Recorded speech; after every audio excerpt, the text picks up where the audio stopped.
So, season 2 of Masters of the Universe, the CGI show. So, basically, okay, let's go in with the plot. Basically, plot is it picks up right after the events of the first season, and now Skeletor now is trying to escalate things, and he wants to get the sigil of Hiss, which would allow him to create an army of undead snake men. So it's a race to get 3 pieces of the thing. There's hilarity ensues. New characters are introduced, including Mosquitora, who's basically a flying lady with a mosquito theme that can suck energy. Manny Faces, who in this one is still an actor, but he's now when you meet him, he's leading a group of refugees that live underneath Eternos. What other ones? Stratos, the more interesting of the characters. Many Faces I liked. Stratos took me a little bit of time to get used to him. One of those, I didn't know where they were going, because he's an egomaniac, and it really took me all season before I finally realized, oh, that's what they were doing with him. I'll get to that in a bit. Basically, he has a little arc where he goes from egomaniac and then learning what it means to actually be, because he's king of Avion, he actually learns that, hey, guess what? You're the king, you gotta curb your ego. Manny Faces was a self-exiled himself because he didn't the people who used to rule Eternos before I think it was Randor and Keldor's parents didn't appreciate him or something. I think that's it. But we're also introduced, as far as the villains go, we are also introduced. Oh, no. We're also introduced to Webstor, who, unlike what he was in the 2001 reboot and the 80s show, he's not a villain in this one. And we're introduced to Gary the Dragonfly. Gary the Dragonfly was actually seen in the first season getting as blasted away when Skeletor and He-Man were battling in, I want to say, the second to the last episode. I can't remember what it was called. And also he almost got eaten by one of the Havoc beasts. I want to say he was in a couple more episodes. If you watch the first episode, first season, you'd actually see him like the Dragonfly, like randomly on there. So, season 2. Season 2 focused more on each of the heroes individually. You had an episode, the one with Gary, where Gary the Dragonfly was introduced, where it was kind of a Evelyn Tila episode. If the other ones have done that. You had an episode, and it was pretty good. You had an episode where Orko took on the Triclops, was also introduced. Triclops in this one is just like a machine, a robot. So he basically takes over people. He's still got the 3 eyes where he can see X-ray. I had it first time. He can see X-ray. He can do night vision and infrared. So he's got those things going for him. So you had Orko. Orko plays a bigger role than he even did in the first season, where he's trying to protect Randor, and then he ends up helping to being part of the reason that Eternos at the end is saved. So Evil-Lyn eventually is exiled by Skeletor for constantly again telling him, yeah, we can't do this. And Skeletor's like, screw you, bitch. I'm the boss. I do what I want. That's basically was his thing with Evelyn, and he eventually breaks her staff and exiles her. So her and Teela have like some moments in this one episode where they seem to be bonding and crap while they're trying to get the sigil from Gary, who ate it. You have, they eventually get it, and there's not really much to talk about. They have a moment. Teela and Evelyn ends up backstabbing them, and her and Teela have a fight. And oddly enough, Evelyn actually holds her own despite the fact that Teela is using her Gray Skull powers. So, okay, the birthday episode. Being my favorite episode. This is gone. So, the birthday episode.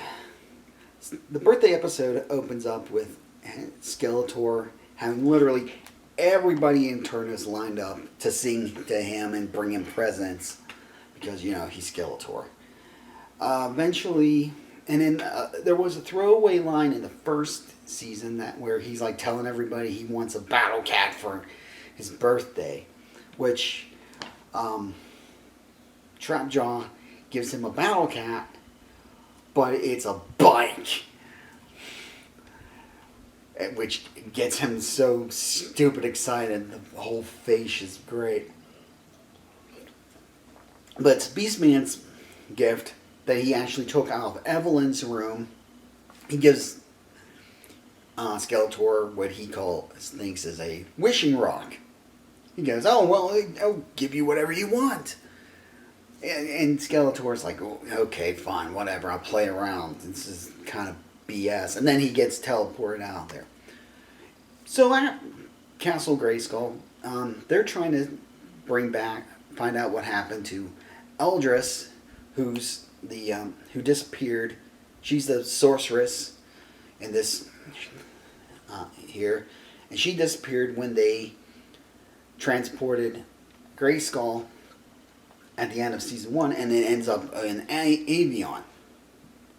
So he's trying to do that, but he ends up setting off some kind of security thing, which means he can't get out of Grayskull, but no one can get in either, except for Skeletor, whose biggest wish was to get his hands on Castle Grayskull.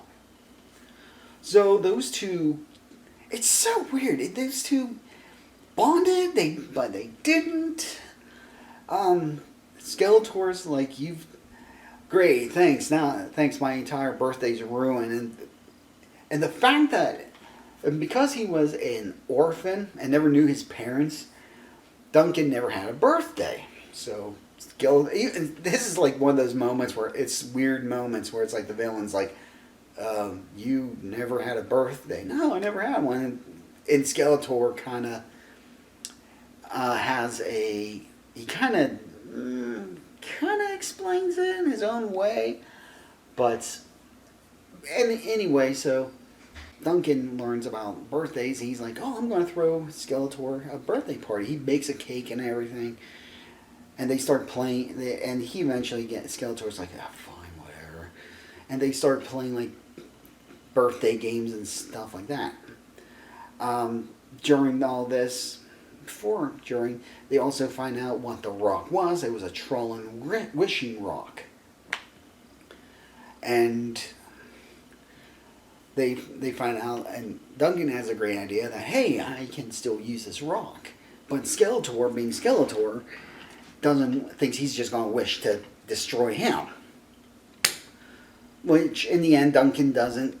He wishes for everything to go back to how it was before he did his experiment. So, Grayskull returns to Avion.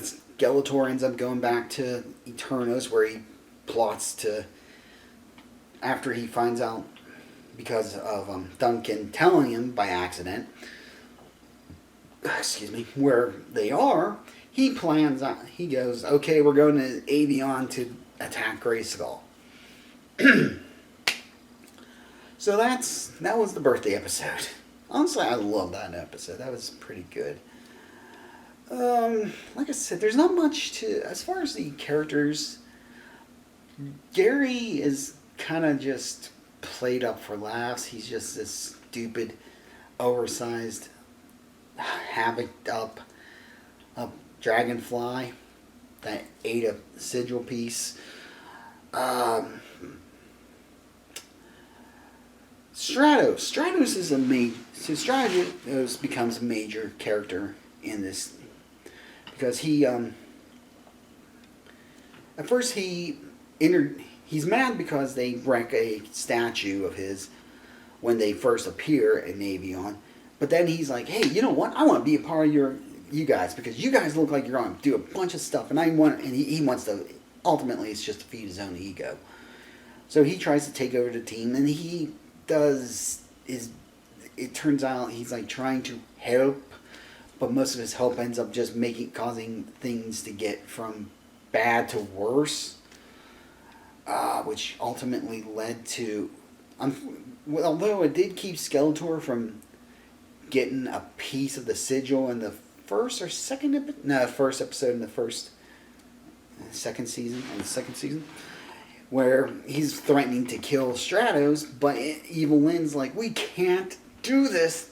We can't have Avion attacking us. We can't be fighting this on like two fronts, and that's what causes eventually that Skeletor to toss her out. Kind of was upset to see that Evil Lynn was never. You were never going to see like the Evil Lynn of the. Although I have to say I do like her unpowered version a lot. The unpowered version of Evelyn better than the Evil Lynn souped up version. Just my opinion. I thought just maybe it was the whole bat wings coming out of her head that were like, Anyway, so but as I said, he ends up putting together a team. He recruits Mosquitora, Gary the Dragonfly, and while he's traveling with Ram Man, he gets Webstor. Webstor's just kind of he feels like someone they just put in there to give. That's the problem with these new characters, except like these three, not so much Stratos, but Webstor, Mosquitora. They ended up being in the team and then end up saving when Am's like, look, your people need you, King Stratos, and Stratos finally decides he's going to help his people rather than try to play the hero and stop Skeletor. So, yeah.